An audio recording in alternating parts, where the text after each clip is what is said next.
वाल्मीकि रामायण को हमारे पूर्वाचार्य दीर्घ शरणागति काव्य कहते हैं। रामायण का नाम क्या है? दीर्घ शरणागति काव्य। यहाँ पर पग पग पर शरणागति का वर्णन है, पर रामायण में 4 प्रकार की शरणागति बहुत ही उत्तम रूप में वर्णित हुई है।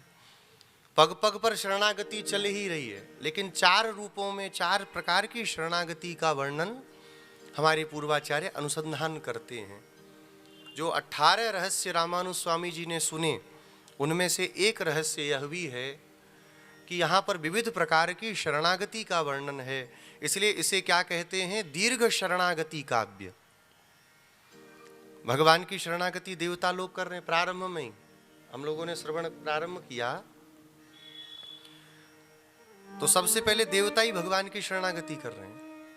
आए भगवान प्रकट हुए, ये तस्मिन् अंतरे विष्णु उपयातो महाद्युति। जब भगवान आए तो देवता लोगों ने कहा, प्रभु आप हमारे ऊपर कृपा करें। शरणागति हुई देवताओं की। भगवान पधारे। आगे चल करके श्री जनक नंदिनी जानकी जी की शरणागति। शरणागति ही तो अपना सर्वस्व भगवान को सौंप देना। 4 प्रकार की शरणागति मुख्य रूप में इसमें दृष्टिगोचर होती है। 4 प्रकार की शरणागतियों में पहली शरणागति है पतन रूपा शरणागति। पतन ही जहां शरणागति हो गया। बोले ये कैसी बात है? बोले पतन रूपा शरणागति किसने की? बोले जयंत नाम का इंद्र का पुत्र था, वो काक का रूप बना करके आया भगवान के पास चित्रकूट में। भगवान का बल देखना चाहता था। भगवान सो रहे थे जानकी जी की गोद में सिर रख करके, तो मंदमती भगवान की शक्ति को देखना चाहता था। आकर के सीता जी के वक्ष पर गोस्वामी जी तो कहते हैं कि चोंच चरण चोंच हति भागा, चरण में चोंच मार के भाग गया। लेकिन महर्षि वाल्मीकि तो स्पष्ट कहते हैं कि बारंबार आकर के श्री जनक नंदिनी जानकी जी के वक्षस्थल से मांस नोच करके लेके जाता था। कागा चरण चोंच हति भागा, इसकी एक व्याख्या और भी महापुरुष लोग करते हैं। बोले गोस्वामी जी ने भी यही बात कही है, बस समझने का फेर है। बोले कैसे? कहे कौआ कैसे किसी चीज पर झपट्टा मारता है। कौए को झपट्टा मारते सबने देखा ही होगा, तो कैसे झपट्टा मारता है? आएगा पहले पंजा मारेगा, भाई उसके रुकने के लिए तो पंजा ही लगता है। तो कागा चरण और चोंच हति भागा, पहले वक्षस्थल पर आकर के पंजों को मारा और फिर चोंच से मांस को नोचने लगा। ऐसा करने के बाद जब भगवान श्री रामभद्र की निद्रा खुली और जानकी जी को लघुलुहान देखा, क्रोध में भर करके भगवान ने कहा कि 5 मुख के सर्प से कौन खेलना चाह रहा है? 5 मुख का जो सोया हुआ सर्प है, रोष से भरा हुआ, उसके साथ कौन खेल करके मृत्यु को पाना चाहता है? जानकी जी ने तो कुछ नहीं कहा। भगवान ने उसी समय उस कौए को देखा। क्रोध में भर के भगवान ने एक कुशा छोड़ दी और वो कुशा ही ब्रह्मास्त्र बन गई। तीनों लोकों में भागा पर कहीं कोई रक्षा करने वाला नहीं मिला। 3 लोकान संपरिक्रम्य राघवम शरणं गतः, भगवान श्री रामचंद्र की शरण को ही आया। नारद जी ने देखा, वो गोस्वामी जी कहते हैं, नारद देखा विकल जयंता लागी कृपा कोमल चित संता, दया लग गई। बेचारा रोता भाग रहा था अपने पिता के यहाँ गया, तो किसी ने भगवान के त्रास से बैठने तक को नहीं कहा उससे कि आओ बैठ जाओ, भाग भाग यहाँ से, भाग यहाँ से।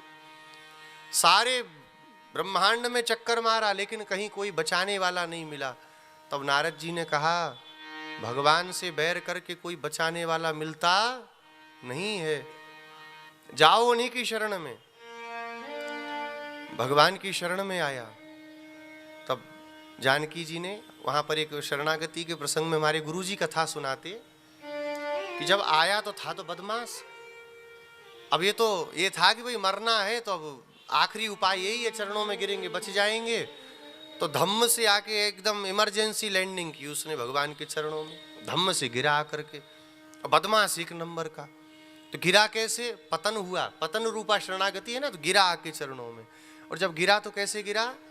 बोले ब्रह्मास्त्र की तरफ तो सिर करके गिर गया, भगवान की तरफ कर ली पीठ। ऐसा क्यों?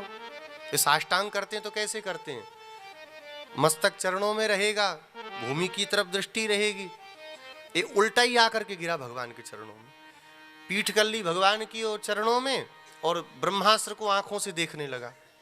तो जानकी जी ने देखा तो बोली, अरे पुत्र, शरणागति ऐसे नहीं की जाती है, शरणागति तो चरणों में मस्तक को रख करके की जाती है। तो श्री जानकी जी ने, जनक नंदिनी जानकी जी ने उसके मस्तक को भगवान के चरणों में जाकर के स्पर्श करा दिया।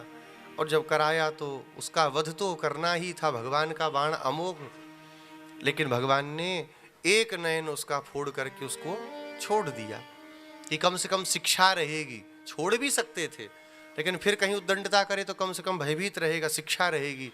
एक नयन करी तजा भवानी, एक नयन करके उसको भगा दिया। रामायण में वर्णित यह शरणागति पतन रूपा ही है, उसका गिरना ही भगवान ने शरणागति के रूप में स्वीकार कर लिया, शरण में आ गया है। भगवान ने कहा इसे मारेंगे नहीं, भगवान ने क्षमा कर दिया। तो प्रथम शरणागति हो गई पतन रूपा शरणागति, गिरना ही शरणागति हो गई। चरणों में भगवान की हम गिर भर जाएं, उतने में तो भगवान गदगद हो जाते हैं कि देखो बेचारा हमारे चरणों में आया है। भगवान सोचते हैं इसको क्या नहीं दे दें। भगवान अपने भक्तों को सर्वस्व देने के लिए तत्पर रहते हैं, लेकिन भक्त की इच्छा तो होनी चाहिए। अब इच्छा ही नहीं है तो भगवान कैसे दे देंगे? पतन रूपा शरणागति।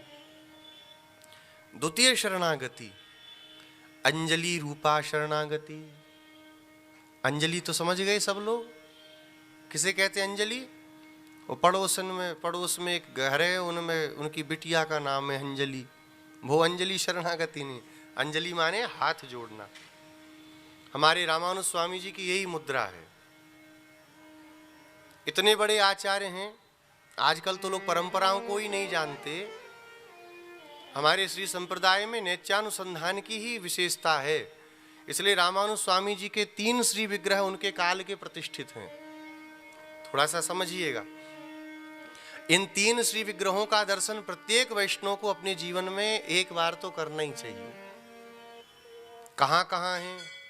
बोले सबसे पहला श्री विग्रह रामानुज स्वामी जी का मेलकोटे एक जगह है कर्नाटक में, है ना, उसको तिरुनारायणपुरम कहते हैं। यादवाद्री उसका नाम है, वेदाद्री भी उसको कहा जाता है। तो मेलकोटे में जो रामानुज स्वामी जी का श्री विग्रह है, वो स्वयं रामानुज स्वामी जी ने प्रतिष्ठित किया है। भगवान संपत कुमार को विराजमान किया, विराजमान करके रामानुज स्वामी जी को पता चला 12 वर्षों के बाद में कहीं कहीं 14-16 ऐसे भी कुछ मतभेद है। तो जब स्वामी जी को पता चला कि क्रमीकंठ मारा गया, श्रीरंगम में अब आराम से जा सकते हैं, तो रंगनाथ भगवान को अपना पिता मानते हैं रामानुज स्वामी जी। चलें तो चलने लगे, तो सारे चेले भी बोले हम भी चलेंगे। बोले इनकी सेवा कौन करेगा? ये पहाड़ को हमने नगरी बनाया, अरे वो तो जंगल था, भयानक जंगल था, पर उस भयानक जंगल को भी नगरी रामानुज स्वामी जी ने आज से 1000 वर्ष पहले बनाया। तो बोले इनकी सेवा कौन करेगा? बोले हमें कोई भगवान से मतलब नहीं है, हमें तो आपके श्री चरणों से मतलब है। आपके श्री चरण जहाँ होंगे हम वहीं रहेंगे, हमें भगवान से भी कोई लेना देना नहीं। स्वामी जी बोले भैया ऐसा मत करो, हमारे भगवान है। बोले आपके तो यहीं रहो साथ में इनके। बोले पर पिताजी तो बुला रहे रंगनाथ भगवान, उनको भी कैसे छोड़ें? तो स्वामी जी बोले ठीक है, हमारा एक विग्रह बनाओ, हम विग्रह के रूप में यहाँ रहेंगे। स्वामी जी महाराज के कहने इस पर विग्रह बनाया। बनाते बनाते बनाते बनाते 100 बार विग्रह बनाया, पर बन नहीं पाया। बाद में रामानुज स्वामी जी ने विग्रहकार को बुलाया, मूर्तिकार को। बोले अब हम सामने बैठते हैं, तुम बनाओ। तो स्वामी जी ऐसे हाथ जोड़ करके सामने बैठ गए, और जब बैठ गए तो विग्रहकार ने विग्रह बनाया, और जैसे उस समय रामानुज स्वामी जी दिखते थे, बिल्कुल वैसा ही रामानुज स्वामी जी का श्री विग्रह बनाया, और स्वयं स्वामी जी ने अपनी गोद में लेकर के उस विग्रह में प्राणों को प्रतिष्ठित किया। ये पहला श्री विग्रह मेलकोटे में विराजमान। दूसरा श्री विग्रह कहाँ विराजमान है? श्री भूतपुरी में, रामानुज स्वामी जी का अवतार स्थल। और तीसरा कहाँ है? श्रीरंग धाम में, जहाँ रामानुज स्वामी जी स्वयं विराजमान हैं। अच्छा, एक बात आप सबको बताएं, लोगों को बहुत आश्चर्य होगा। लोग मिस्र का नाम तो जानते हैं, पिरामिड वाला मिस्र, वहाँ मम्मी मम्मी सब लोग करते हैं। वहाँ क्या लपेट फपेट के धरते थे, दवाई फवाई लगा के, वो ताबूत के अंदर बंद करके।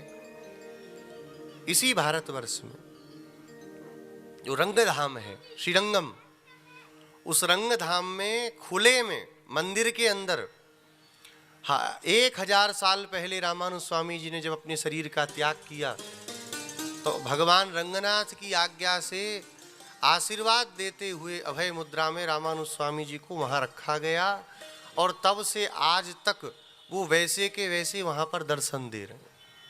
कोई पट्टी नहीं बांधी जाती, कोई केमिकल नहीं लगाया जाता, साल में 2 या 3 बार चंदन का केसर का लेप लगा देते। 1000 वर्ष से वो श्री विग्रह आज भी स्वामी जी का वहां विराजमान है। लोगों को जरूर एक बार दर्शन करना, तो 3 का इनका दर्शन जरूर करें। ये 3 श्री विग्रह हैं रामानुज स्वामी जी के, और तीनों कैसे हैं? हाथ जोड़ करके। अंजलि परमा मुद्रा क्षिप्रम देव प्रसादिनी। ये अंजलि जो है ये बड़ी अद्भुत मुद्रा है, हाथ जोड़ने मात्र से भगवान प्रसन्न हो जाते हैं शीघ्र। अम कहते हैं भगवान को, अकार नाम किसका है? भगवान का। कारार्थो विष्णु, अम विष्णुम जलयति आर्द्री करोति इति अंजलि। भगवान को भी जो द्रवीभूत कर दे उसका नाम है अंजलि। एक बार कोई हाथ जोड़ दे तो भगवान तो एकदम गदगद हो जाते हैं, रे देखो बेचारा हाथ जोड़े खड़ा है।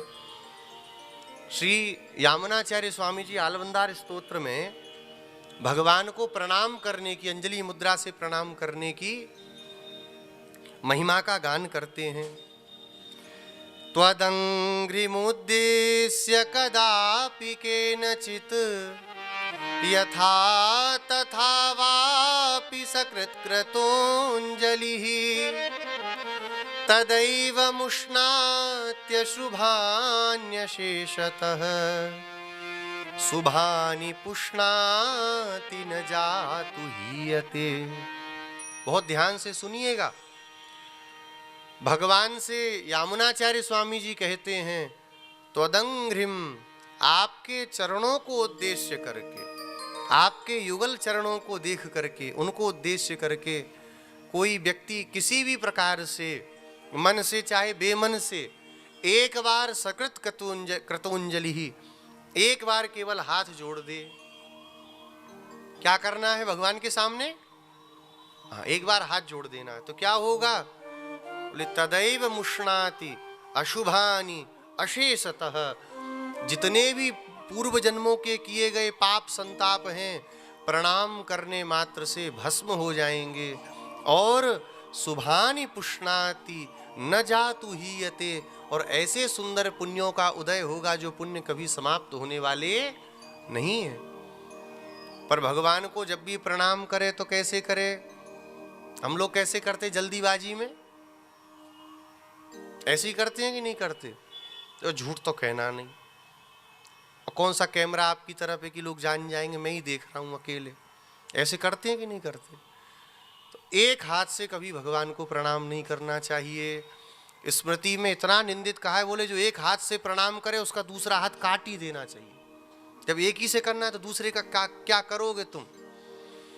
कहते हैं जब 2 हाथ से प्रणाम करते हैं तो अनंत जन्मों के पाप क्षय हो जाते हैं।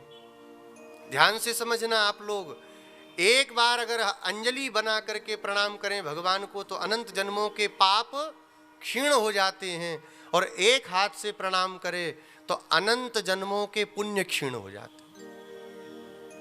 जितना करेंगे नहीं उससे ज्यादा खत्म हो जाएगा। इसलिए कभी एक हाथ से भगवान को प्रणाम नहीं करना, गुरुजनों को प्रणाम नहीं करना।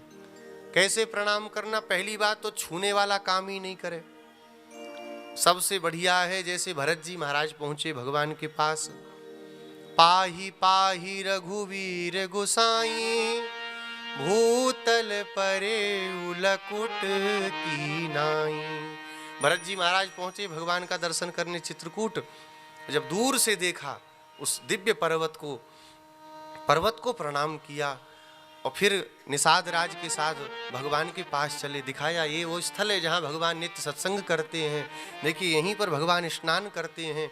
और जब दूर से भगवान को देखा, सुंदर भगवान ने जटाजूट को धारण किया हुआ, हाथ में सुंदर धनुष लेकर के लक्ष्मण जी पीछे खड़े हैं, वाम भाग में श्री जनक नंदिनी जानकी विराजमान हैं। तो पा ही प्रभु रक्षा करो, हे नाथ रक्षा करो कहते हुए भूतल परे लकुट की नाई। लकुट माने लकड़ी की तरह ढन्न से गिर गए। लकड़ी को छोड़िए तो क्या टेढ़ी मेढ़ी होके गिरती है, नहीं, जैसे छोड़ोगे वैसी खट्ट से गिरेगी। ऐसे भरत जी महाराज भगवान के चरणों में गिरे, भगवान को साष्टांग प्रणाम किया। यही परंपरा पहले की थी। हाथ जोड़ना भी ठीक ही है, ये छुआ छुई वाली परंपरा बड़ी गड़बड़ आ गई। चलो पहले लोग चरण छू लेते थे, अच्छी बात है, बहुत बढ़िया है। अभी धीरे धीरे मॉडर्न हो रहे हैं ना हम लोग। पहले 19वीं शताब्दी, फिर 20वीं, अभी 21वीं चल रही है। तो पहले 19वीं वाले तक तो बेचारे साष्टांग प्रणाम करते थे, 20वीं वालों ने 50-50 कर लिया, साष्टांग भी करें और पैर भी छू लें। 21वीं वालों ने साष्टांग तो बंदी कर दी, कौन करे बार बार लेटे। जिम में जाकर के भले ही डिप्स मार लेंगे, पर गुरुजनों को, भगवान को, महात्माओं को साष्टांग नहीं करेंगे, कपड़ा खराब हो जाएगा, विचार हो जाता है। श्री रंगदेशिक स्वामी जी महाराज जिन्होंने रंग मंदिर का निर्माण किया, बिल्कुल सत्य घटना है। तो उनके शिष्य थे राधा कृष्ण जी सेठ जी, जिन्होंने मंदिर बनाया। एक समय बरसात का दिन था, रंगदेशिक स्वामी जी महाराज, बड़े महाराज जी परिक्रमा दे रहे थे रंगनाथ भगवान की। तो कीचड़ तो हो ही जाता है, मिट्टी पानी पड़े तो कितना ही अच्छा हो। तो राधा कृष्ण सेठ जी ने जब देखा कि रंगदेशिक स्वामी जी महाराज आ रहे हैं, गुरुदेव आ रहे हैं, तो दौड़ पड़े उनकी तरफ और वहीं कीचड़ में ही लेट के साष्टांग कर दिया। कीचड़ में ही लेट के साष्टांग कर लिया, एकदम चकाचक, नए कपड़े पहने थे, प्रणाम कर लिया। तो श्री रंगदेशिक स्वामी जी महाराज बोले, अरे भैया ये आपने क्या किया बताओ, सारे कपड़े खराब कर लिए। तो सेठ जी ने क्या कहा, देखिए पुराने लोग कितने बुद्धिमान सुशिक्षित होते थे। सेठ जी ने कहा, गुरुदेव साष्टांग करके कपड़े ही खराब हुए, धुल जाएंगे फिर साफ हो जाएंगे, और अगर साष्टांग न करते तो स्वरूप खराब हो जाता, उसको कौन साफ करता। कपड़े तो फिर साफ हो जाएंगे, और अगर साष्टांग न करते तो जो स्वरूप खराब होता उसको कौन साफ करता। कभी विचार नहीं करना, साष्टांग करे, साष्टांग तो करना नहीं, तो चरण छुएं। और चरण छूते छूते बोले, इतना कौन झुके, कमर में भी लोचा आ जाता है। तो घुटना छूना शुरू हो गया। अभी वाली पीढ़ियां घुटने से थोड़ा और ऊपर आ गई हैं। अब हम लोगों को तो 12 महीना लोग प्रणाम करते ही, भगवान ने ऐसा बना दिया। यद्यपि प्रणाम योग तो 1 पैसे के नहीं है, लेकिन फिर भी भगवान की महिमा है, लोग करते हैं। तो अब क्या करते हैं लोग, पहले तब भी लोग घुटने के नीचे छूते थे, अब घुटने के ऊपर जांग छूते। महाराज भैया जांग छू करके तुम्हारा कौन सा कल्याण होना है। अब आगे 22वीं शताब्दी आएगी, 21वीं के बाद में, तब तक और लेटेस्ट वर्जन हो जाएगा। कहेंगे इतना भी कौन छुए, पेट तो महात्माओं का होता ही है, चकाचक होता है कि नहीं। मंदिर का गेट और महंत का पेट दोनों बड़े होने चाहिए। तो जब पेट देखेंगे तो आहा क्या सुंदर है, जय हो गुरु महाराज, पेट ही छुआ करेंगे।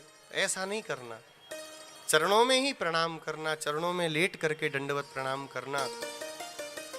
चरणम पवित्रम विततम पुराणम, चरणों को ही पवित्र कहा जाता है। सभी तीर्थों का वास चरणों में होता है, इसलिए चरणों को प्रणाम किया जाता है।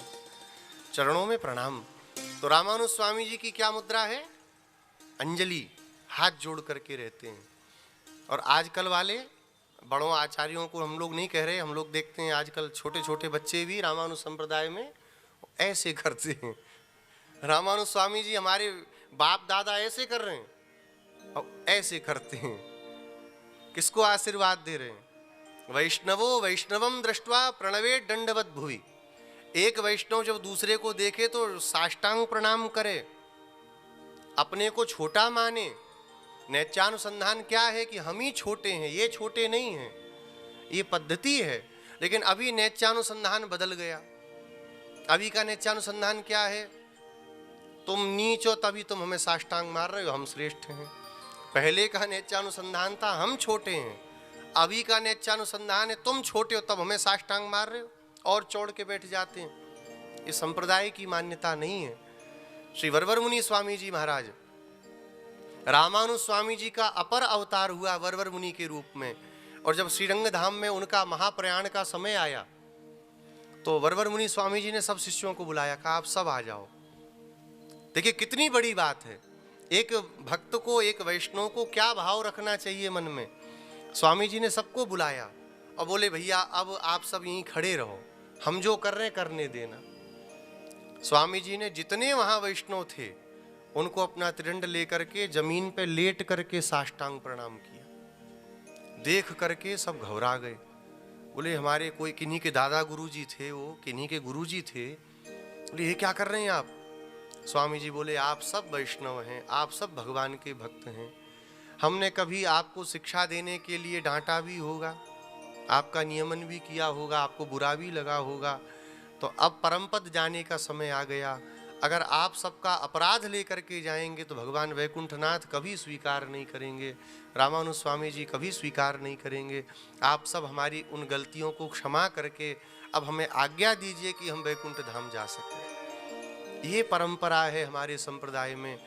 श्री कुलशेखर स्वामी जी कहते हैं, मज्जन्मनः फलमिदं मधुकैटभारे, मत्प्रार्थनीय मदनुग्रह एष एव, त्वदभृत्य भृत्य परिचारक भृत्य भृत्य भृत्यस्य भृत्य इति मां स्मर लोकनाथ। हे लोकनाथ, मेरे जन्म का यही सबसे बड़ा फल मुझे प्राप्त होगा। हे मधुकैटभ को मारने वाले प्रभु, आपके सेवक के सेवक के सेवक के 7 बार सेवक शब्द का प्रयोग है इस श्लोक में।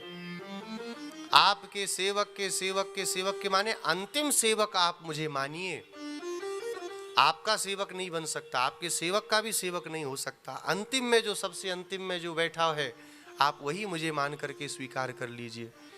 ये नेत्यानुसंधान की परंपरा है हमारे यहाँ। हम लोग, सत्य बात है, हमारे गुरुजी जिनसे हम लोगों ने श्री रामायण जी का, भागवत जी का अध्ययन किया, वृंदावन के स्वनाम धन्य विद्वान परम पूज्य प्रातः स्मरणीय श्री गिरिराज प्रसाद शास्त्री गुरुजी, तो जब गुरुजी के पास हम लोग जाते पढ़ने के लिए तो हम लोग साष्टांग करते थे। उसके पहले जैसे ही देखते गुरुजी कोई आ रहा है, कमरे में हल्की झाई पड़ी जाती है, कोई आ रहा है, तो गुरुजी पहले से ऐसे हाथ जोड़ लेते थे। हम लोग कई बार बोले गुरुजी आप तो आशीर्वाद दिया करिए, आप क्यों हम लोगों को प्रणाम करते हैं, अच्छी बात नहीं है। तो गुरुजी कहते थे कि देखो, आशीर्वाद देने की हमारे अंदर योग्यता नहीं।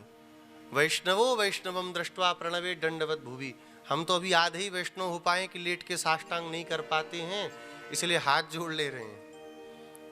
हम ही ऐसे करेंगे तो आप लोगों को शिक्षा कहाँ से प्राप्त होगी? जब श्री भाष्यकार भगवान सदा ऐसे किए रहे तो हम ऐसे कैसे करें? गुरुजी हम लोगों से कहते, जबकि चेलों को तो आशीर्वाद दिया ही जाता है। ये परंपरा श्री संप्रदाय की है और आज बहुत कष्ट है कि ये सारी परंपराएं धीरे धीरे लुप्त होती जा रही हैं।